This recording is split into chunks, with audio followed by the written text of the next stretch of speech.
O meu nome é Mary Austin. Sou amiga de longa data do Freddie. Durante 33 anos, Mary Austin guardou os maiores segredos de Freddie Mercury.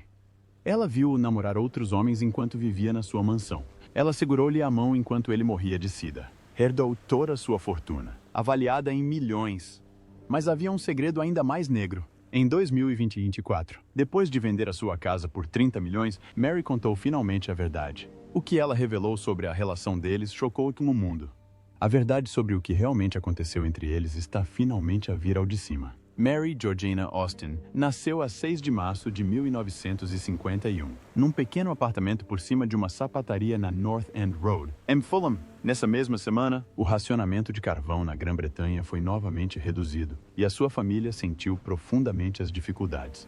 Os seus pais, Alfred e Rita, eram ambos surdos, pelo que a sua casa estava repleta de ortografia manual em vez de sons. Até o despertador de baquelite era algo que podiam sentir e não ouvir. A renda era de $2,1 por semana, mas era frequentemente atrasada, obrigando-os a penhorar cobertores a cada inverno só para comprar 45 quilos de carvão que duravam apenas cerca de 3 noites.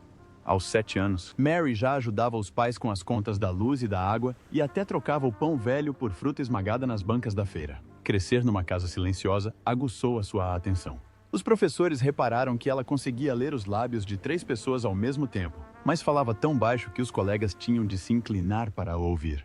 Aquele charme discreto chamaria um dia a atenção de Freddie Mercury. Em 1966, Londres fervilhava de cores, mas Mary, com apenas 15 anos, ganhava $3 por semana a trabalhar na famosa loja de moda Bebas, em Kensington.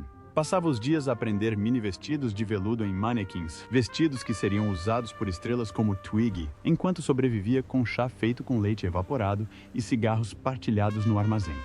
Marianne Faithfull e Mick Jagger estavam entre os clientes por quem ela passava, de fita métrica na mão, fingindo ser profissional, enquanto notava secretamente que alguns vestidos custavam mais do que o pai ganhava num mês. Mas Beba era mais do que um emprego. Decorava cores Pantone, esboçava montras num caderno surrado e praticava linguagem gestual para os seus pais à noite. Quando a fundadora Barbara Hulanick elogiou o seu sentido de cor, Mary escreveu no seu diário que aquilo era a prova de que podia ser mais do que apenas a filha da menina surda. Aquele pequeno momento manteve-a a sonhar durante as longas horas rodeada de roupas que jamais poderia comprar. Em janeiro de 1968, inscreveu-se num curso noturno na Escola Politécnica, determinada a construir um futuro melhor. A propina era de $6 por período, metade do que ela ganhava num ano. Para pagar, ela limpava escritórios em Mayfair até altas horas da noite, esfregando nódoas de cigarro dos tapetes até a 1 da manhã, depois de terminar o seu turno no Beba. Ela conseguiu frequentar apenas 5 das 18 aulas antes de atrasar os pagamentos. Uma noite, desmaiou na linha Piccadilly do metro e acordou em Cockfosters com os nós dos dedos ensanguentados por ter apertado o esfregão com demasiada força. Acabou no hospital Charing Cross por exaustão. Como não havia política de reembolso, ela pagou aulas que nunca concluiu. Em silêncio, rasgou o comprovativo de inscrição e disse a si mesma que aprenderia com a vida. Anos mais tarde, transcreveu à mão as letras das canções de Freddie enquanto ele as cantava, provando que, afinal, nunca precisara daquelas aulas de estenografia. Na primavera de 1969, enquanto trabalhava numa pequena boutique no Kensington Market, Mary conheceu um jovem alto e magro que entrou com uma energia dramática. Pousou uma gravata no balcão e declarou que precisava de ser reinventada. A etiqueta de preço marcava 10 shillings. Quando ela referiu o valor, ele discutiu em voz alta, provocando risos nos vendedores das bancas próximas. Mary respondeu calmamente que, se ele conseguia redesenhar o móvel com tanta mestria, estava certamente em condições de o fazer. Os seus olhares cruzaram-se através de um monte de tecido paisley até que finalmente lhe entregou o dinheiro, acrescentando 2 cêntimos pelo incômodo, antes de sair com a capa a esvoar. Mas some a diz para esvoaçar atrás de si. Só mais tarde é que soube o seu nome, Farrokh Bulsara, estudante de arte e aspirante a cantor de rock. Aquele breve encontro por causa de um lenço mudaria a vida de ambos. Uma semana depois, voltou e convidou-a para um pequeno restaurante italiano na Earl's Court Road. Pediu Chianti, Lula Adoré e tiramisu, que custaram 4,12 libras, mais do que ela ganhava numa semana. Durante o jantar, esboçou ideias para capas de álbuns na toalha de mesa de papel, explicando como acreditava que a ópera e o rock se poderiam unir. Mary admitiu que pouco sabia sobre qualquer um dos dois, mas sentiu-se atraída pela sua convicção. Quando a conta chegou, fez um pequeno espetáculo, procurando nos bolsos até tirar uma única nota de $5, dando a gorjeta ao empregado com o troco. Na paragem de autocarro, disse-lhe que um dia a levaria a restaurantes sem preços no menu. 5 anos depois, esta promessa tornou-se realidade quando o primeiro disco de ouro dos Queen lhes permitiu partilhar um apartamento em Holland Road. O local que alugavam, no número 2036 da Holland Road, custava $10 por semana e mal dava para viver. O quarto tinha as paredes rachadas, não havia aquecimento e o tapete estava roído por ratos. Para impedir que os ratos subissem para a cama, Mary equilibrou o colchão em caixas de leite velhas. À noite, ouvia o arranhar dos roedores debaixo delas. A cozinha não passava de um fogão elétrico portátil, alimentada por moedas, em cima de um guarda-roupa, onde ela esticava uma única lata de feijão para 2 refeições. Freddie trabalhava em música até altas horas da noite num piano vertical surrado, que estava sempre um semitom abaixo. Mary prendia mantas nas janelas para que os vizinhos não se queixassem da música às 3 da manhã. Às sextas-feiras, ela usava discretamente $3 dos seus $9 de salário na Biba para pagar o aluguer do espaço de ensaios dos Queen, sem nunca dizer à banda que era ela a razão pela qual as luzes permaneciam acesas. Durante o inverno de 1972, formou-se geada no interior das janelas e ela brincou dizendo que as primeiras notas de Seven Seas of Rhye foram tocadas com a respiração visível. Em 1971, os dois abriram uma pequena banca no Kensington Market chamada Bling, Bang and Glitter. O aluguer era de $2,5 por dia. Mary comprava vestidos em segunda mão dos anos 30 na Portobello Road, cortava-os e transformava-os em blusas ousadas inspiradas nos desenhos de Freddie. No melhor sábado, ganharam $38, mais do que Freddie ganhava num mês a trabalhar num supermercado. Mary chegou mesmo a costurar o icônico casaco Harlequin de Freddie numa máquina de costura Singer emprestada. Uma das suas peças mais ambiciosas foi uma capa de cetim branco com 96 ilhós prateados, que custou $4,7, $2 a ser feita. Mas foi posteriormente segurada por $12 mil durante a digressão dos Queen em 1976. Brian May disse mais tarde que o dinheiro da tenda o ajudou a comprar o seu primeiro amplificador Vox AC30, reconhecendo o papel fundamental de Mary para possibilitar o crescimento dos Queen.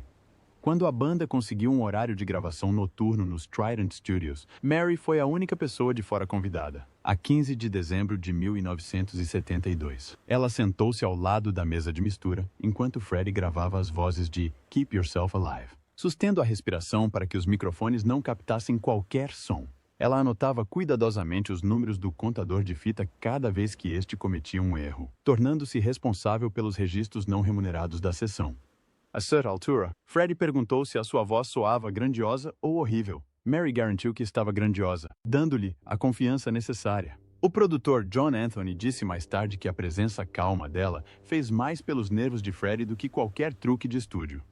Transportava o acetato para casa ao amanhecer, cuidadosamente embrulhado no seu único casaco de lã. Mary também geria o dinheiro da banda quando quase não havia nada. Ela mantinha o controle financeiro num pequeno livro de caixa, mostrando despesas semanais de $22 contra um rendimento de apenas $11.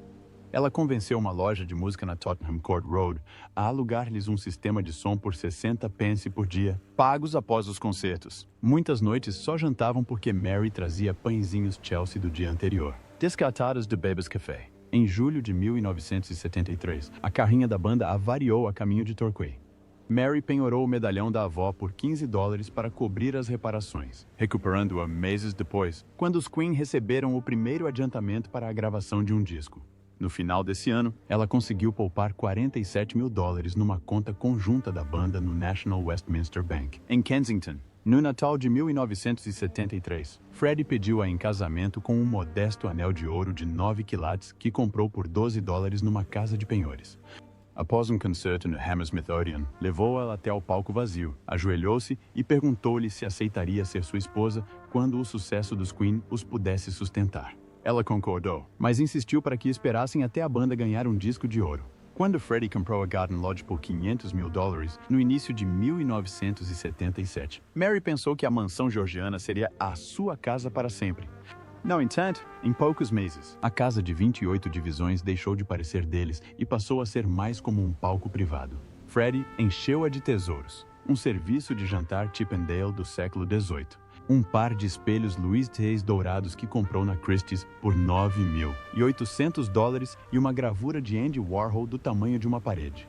As entregas de estátuas antigas aos fins de semana eram tão frequentes que os funcionários da empresa de mudanças local apelidaram a casa de Versalhes do Oeste. Mary admitiu mais tarde que, por vezes, se escondia no sótão a que antes chamava kitchenette, porque já não reconhecia as divisões do andar de baixo. No final de 1978, o círculo crescente de artistas, proprietários de clubes e negociantes de arte japonesa de Freddie, tratava o Garden Lodge como um salão informal fora de horas. Mary, que antes optara por cortinas simples de cor creme para as janelas, sentia-se agora como uma convidada que se esquecera da palavra passe. Apenas alguns anos antes, em 1975, Mary comprara casacos Beba em segunda mão na Kings Road por $3 cada. 2 anos depois, estava sentada na primeira fila do desfile de primavera de Zandra Rhodes, com um vestido Osei Clark de $480. A mudança repentina no seu guarda-roupa demonstrava o poder do dinheiro de uma estrela de rock, mas não o seu conforto. Confessou a uma amiga que se sentia como um recorte de cartão no meio da alta costura. Na Stride A Star Is Born, em Leicester Square, a 14 de janeiro de 1977. Os fotógrafos gritavam o nome de Freddie enquanto Mary permanecia meio passo atrás, vestida com cetim esmeralda e brincos Cartier, segurando uma mala que tinha pedido emprestada ao estilista dos Queen. Nos bastidores do Forum em Inglewood, nesse mês de dezembro, os Rhodes provocavam-na por causa dos seus sapatos Manolo de $300 que se afundavam nos cabos. Ela riu-se, mas no seu diário escreveu: "Toda a gente está a usar a fantasia. Eu sinto-me como se eu fosse a fantasia." O brilho tornava-a visível, mas também a fazia lembrar o quão distante se tornara da tímida vendedora que um dia remendou as calças de ganga de Freddie. Mary tinha aquilo com que todos os fãs sonhavam. Um passe que lhe dava acesso a todo o lado. Ela viu Freddie testar Someone to Love no Hyde Park, a 18 de setembro de 1976. Colar uma estrela prateada no peito para o concerto em Earl's Court, a 7 de junho de 1977 e aperfeiçoar o spin do pedestal do microfone que definiria o Live Aid 8 anos depois. Das laterais do palco, ela também testemunhou momentos mais íntimos, como depois do Encore em Houston, a 11 de dezembro de 1977, quando Freddie dispensou o tradicional champanhe e, em vez disso, saiu com um grupo de frequentadores assíduos do clube. Na digressão pelo Japão, na primavera seguinte, ela reparou que os convites para os concertos listavam agora apenas um convidado, o Sr. Mercury, e um acompanhante. Quando lhe perguntou se deveria reservar o seu próprio voo de regresso à casa, Freddie beijou-lhe a testa e disse: "Reserva 2 lugares. Posso ir contigo, querida?" Ela percebeu a indireta e voou sozinha.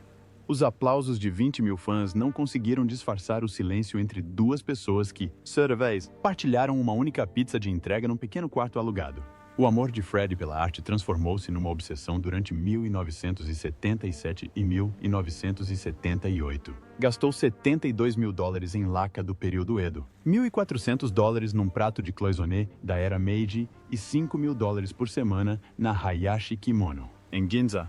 Mais tarde, a Sotheby's encontrou 17 catálogos de leilões diferentes em Garden Lodge, cada um marcado com a caligrafia impecável de Freddie, com frases como "preciso de ter" ou "mostrar a Mary". Pedia-lhe frequentemente a opinião sobre gravuras, mas momentos depois dava uma licitação maior do que aquela que tinha oferecido. Mary admitia que as peças eram bonitas, mas o fluxo constante de anúncios era avassalador. Ela disse uma vez que o seu santuário privado parecia mais um museu sem horário de encerramento. O ponto de viragem aconteceu quando uma estátua de bronze de 1,8 metros do deus do trovão, Raijin, foi descida para o jardim às 3 da manhã. A mais recente extravagância de Freddie, que custou $11.200. Parada a chuva miudinha, enquanto a estátua balançava sobre as rosas, Mary pensou: "Ele está a construir um mundo para o qual eu não tenho o mapa." Numa noite de março de 1976, a Garden Lodge ficou estranhamente silenciosa. Pouco depois da meia-noite, Freddie caminhava de um lado para o outro entre o biombo japonês e a janela saliente, antes de dizer as 4 palavras que mudariam a vida de Mary. "Acho que sou bissexual." Tinha 29 anos. Os Queen tinham acabado de chegar ao topo das tabelas americanas com Bohemian Rhapsody, e meses de digressão obrigaram-no a enfrentar perguntas que já não podia esconder. Mary, que tinha 25 anos, recordou numa entrevista de 2013 que conversaram até de madrugada. Freddie admitiu ter tido paixões por Rhodes durante a digressão americana em 1975 e confessou o seu medo de tabloides. Mary reparara num postal de uma discoteca de Munique enfiado no bolso do casaco dele semanas antes, mas não deu importância. A confissão pôs fim a qualquer ilusão de um futuro tradicional. Naquela noite, a sala de estar verde transformou-se num terreno neutro onde começaram a reconstruir o seu relacionamento em tempo real. A maioria dos casais na Londres dos anos 70 talvez tivesse reagido com raiva, mas Mary disse simplesmente: "Acho que és gay, e está tudo bem." Mais tarde, ela explicou que sentia o dever de o manter emocionalmente vivo, aceitando-o quando ele temia a rejeição. Em vez de ir embora, abriu uma garrafa de champanhe que tinha sobrado de uma festa e até sugeriu medidas práticas. Passeios de compras no Soho, onde Freddie poderia experimentar roupas mais ousadas, códigos como ir a antiquários para os seus encontros privados, e a promessa de nunca o denunciar aos tabloides que já tinham atacado David Bowie.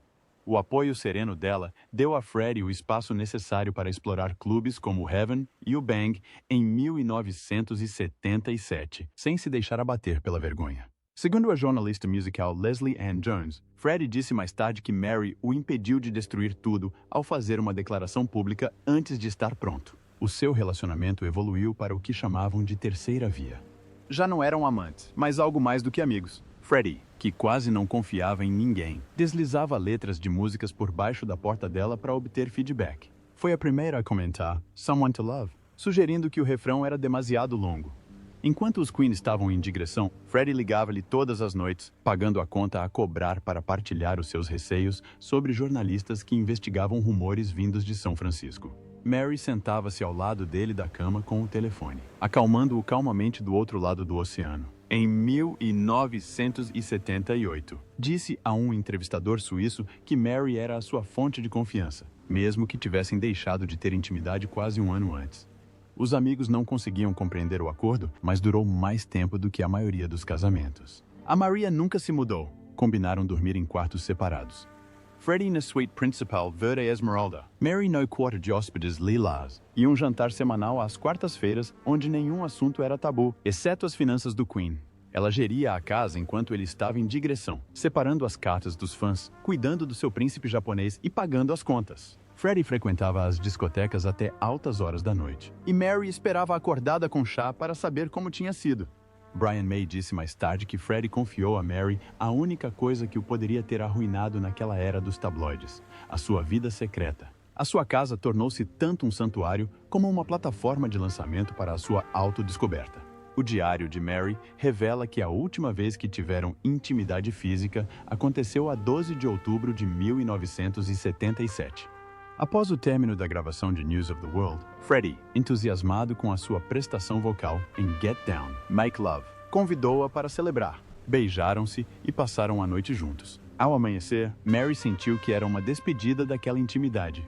Ela nunca falou sobre isso publicamente até uma entrevista privada à BBC em 1996, dizendo que carregaria aquele amanhecer em silêncio. O seu capítulo romântico terminou, mas o laço permaneceu inquebrável. No início de 1985, apenas algumas semanas após a histórica atuação dos Queen no Live Aid, Mary Austin começou a notar mudanças preocupantes em Freddie Mercury. Estava a perder peso, mesmo continuando a ensaiar constantemente, e por vezes apareciam manchas azuladas nos seus braços. Os médicos começaram a associar estas marcas ao sarcoma de Kaposi, um dos primeiros sinais de SIDA. Preocupada, Mary foi à livraria Gaze the Word, em Londres, no dia 4 de março de 1985, e pegou em todos os panfletos que encontrou sobre aquilo a que a imprensa chamava cancro gay. Nessa mesma noite, ela escreveu no seu diário: "As notícias à minha volta só pioravam o medo. No final desse ano, o Reino Unido tinha registrado 2.348 casos de SIDA e 1.320 mortes, mais de metade delas diagnosticadas. Ainda não existia tratamento eficaz, por isso, Mary sabia que identificar os sintomas precocemente poderia ser a única hipótese de Freddie.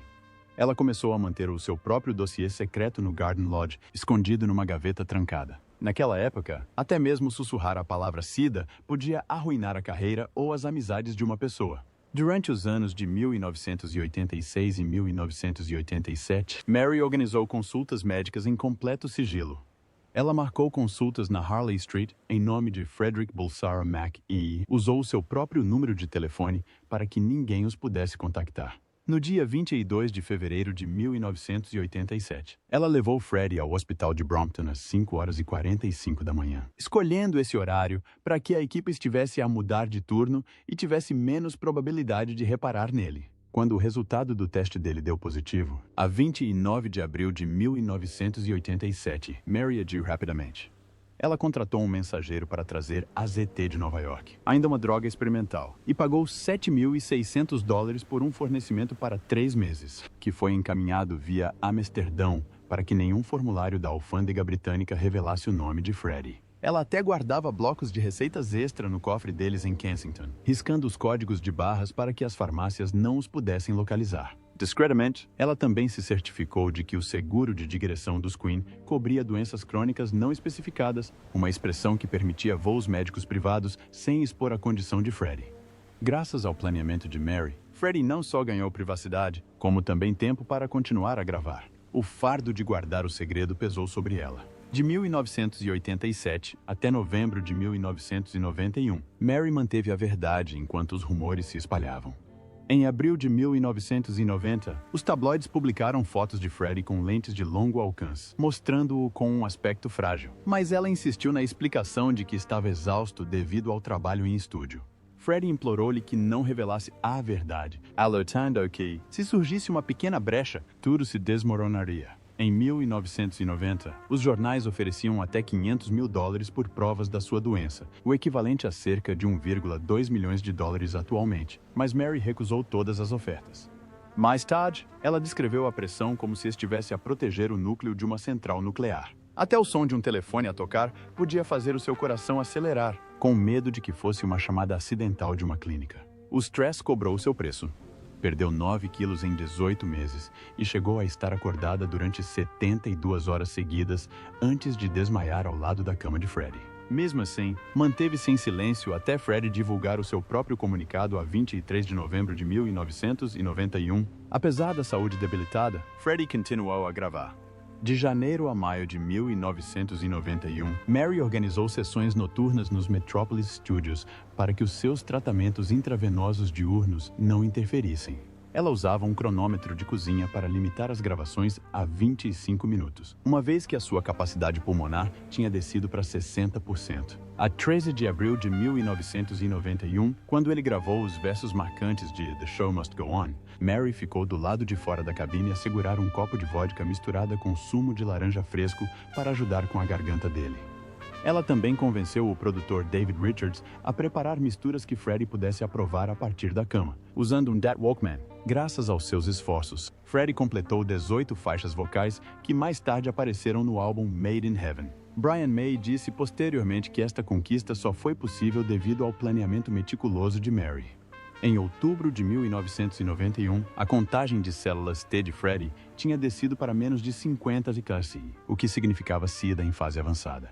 No dia 20 de outubro, Mary mudou-se definitivamente para o Garden Lodge, transformando a suíte principal num centro privado de cuidados paliativos. Ela coordenava uma equipe de 5 cuidadores, 2 enfermeiros e Jim Hutton, mantendo um contato próximo com o doutor Gordon Atkinson sobre as suas doses de morfina.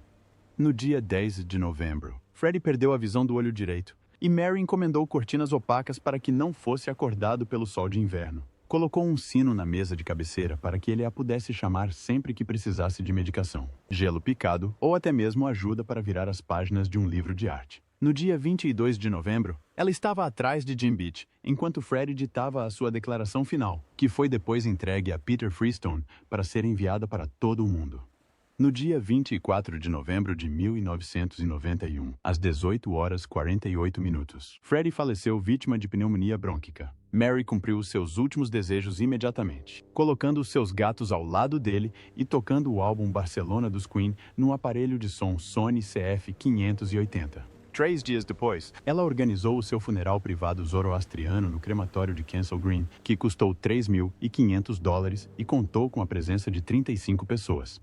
Só Mary sabe onde as suas cinzas foram espalhadas, uma promessa que mantém desde 1985. Em fevereiro de 2024, a imobiliária londrina Knight Frank colocou discretamente a Garden Lodge à venda por ofertas superiores a 30 milhões de libras. A notícia chocou os fãs dos Queen, pois Mary Austin tinha mantido a casa praticamente intacta desde a morte de Mercury. Em 1991, ela preservou a sala de jantar amarelo-limão, onde ele costumava dar festas espontâneas, juntamente com inúmeros toques pessoais. Em 8 semanas, 3 colecionadores ricos entraram numa disputa de licitações fechadas que elevou o preço final para os 30 milhões de dólares. Os contratos foram assinados a 27 de maio de 2024, estando a conclusão prevista para o início de julho. O comprador usou uma empresa das Ilhas Caimão para manter o anonimato. E rapidamente se espalharam rumores de que o novo proprietário poderia ser um membro da realeza do Médio Oriente que já possuía a antiga Casa Roxa do Príncipe no Minnesota, para o mercado imobiliário de Londres. O preço representava cerca de 5 mil dólares por metro quadrado, o que era ainda mais elevado do que a média nos jardins do Palácio de Kensington, repletos de multimilionários. No entanto, o momento mais emotivo aconteceu quando Mary Austin deixou um bilhete de despedida afixado na Porta Verde. Ela escreveu: "Carreguei a ausência de Freddie em todas as divisões. Está na hora de nos libertarmos." Na parte inferior, estava uma fênix desenhada à mão, ecoando o emblema de Mercury e simbolizando o fim da sua vigília de 33 anos. Apenas alguns meses antes, em setembro de 2023, a Sotheby's tinha leiloado 1.400 artigos do Garden Lodge em 6 sessões maratona. O leilão arrecadou 40,1 milhões de dólares, 4 vezes mais do que o esperado, estabelecendo um novo recorde para uma coleção de rock and roll. Licitantes de 70 países concorreram a peças da vida de Mercury.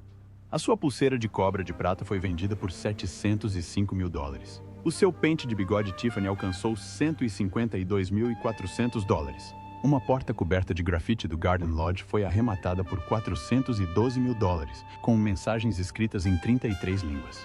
Alguns dos detalhes mais surpreendentes vieram das notas de catálogo aprovadas por Austin. Um rascunho inicial de Bohemian Rhapsody mostrava que o seu título provisório original era Mongolian Rhapsody. Nas margens, havia um pequeno esboço de Jimi Hendrix. A capa da polca de Freddie Mercury, usada em 1975, com o seu globo de espelhos, revelou ter bolsos escondidos para pastilhas de garganta. Austin ficou com apenas 7 artigos para si, incluindo uma peça antiga de jade que Mercury tinha comprado durante a sua última viagem a Kyoto. O leilão foi transmitido em direto, atraindo 1,2 milhões de espectadores, mais do que o público do estádio de Wembley em 1986, quando os Queen ali atuaram.